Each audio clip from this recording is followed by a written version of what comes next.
In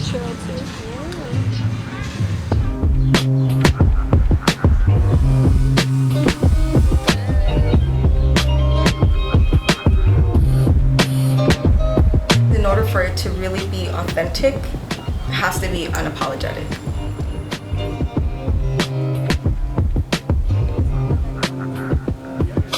There's so much power in our youth that is not utilized and is not honored.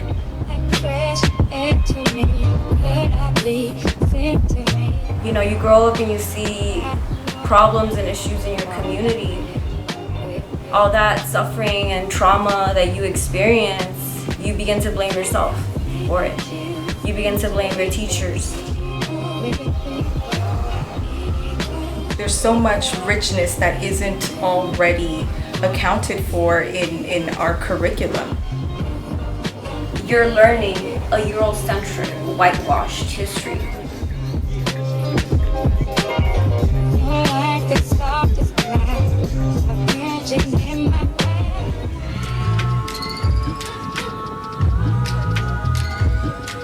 I had always been hungry to know about my own culture, my own history, but also that of my neighbors.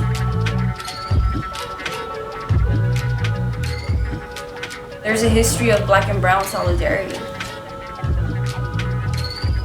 To be the first Latino family in an historically Black neighborhood, and then I go to college and I learned that actually Compton was historically all white. I was growing up in a part of the city that was meant to exclude Black people.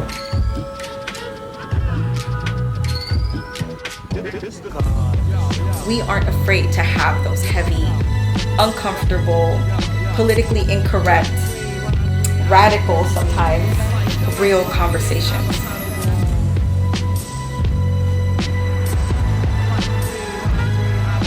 Ethnic studies for Compton gives us a language for the trauma.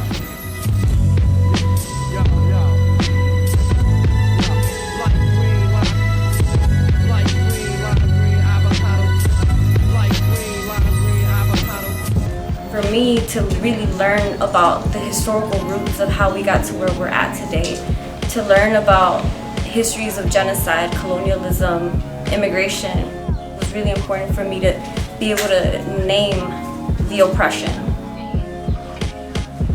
Technically, ethnic studies is the analysis of systems of power, movements, individuals, institutions, you know, with the lens of ethnic breakdown, how those groups have been affected. There has to be a learning process. It has to be relevant, culturally relevant, and we don't have that. Right? So we have that for rich kids, but poor kids never have that. In the context of Compton, we have to address race relations. We have to address the politics of water.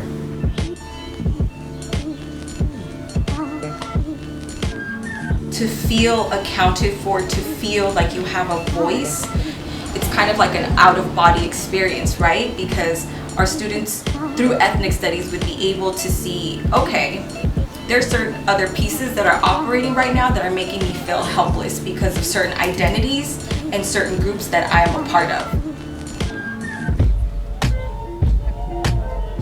Ethnic studies now, we want ethnic studies courses to be implemented into the high school curriculum for Compton high schools and to become a graduation requirement implemented by, if not this academic school year, the next. In order for us to do that, we need to pass an ethnic studies resolution. We need to work with school board members to do this so that this resolution truly reflects the visions and the goals that we want for ethnic studies. We want students to be transformational, to be agents of change. Once you begin to see that you could be part of this legacy, you begin to see yourself as history makers. You know, you begin to see that you also have power, that people like you, ordinary people, working class people, poor people, undocumented people, queer people have had power historically. And we begin to name our own stories, document our own stories. We begin to tell our stories for ourselves. That's the power of ethnic studies, and we want young people in our community to be able to tell their stories, block by block, street by street, you know, district by district.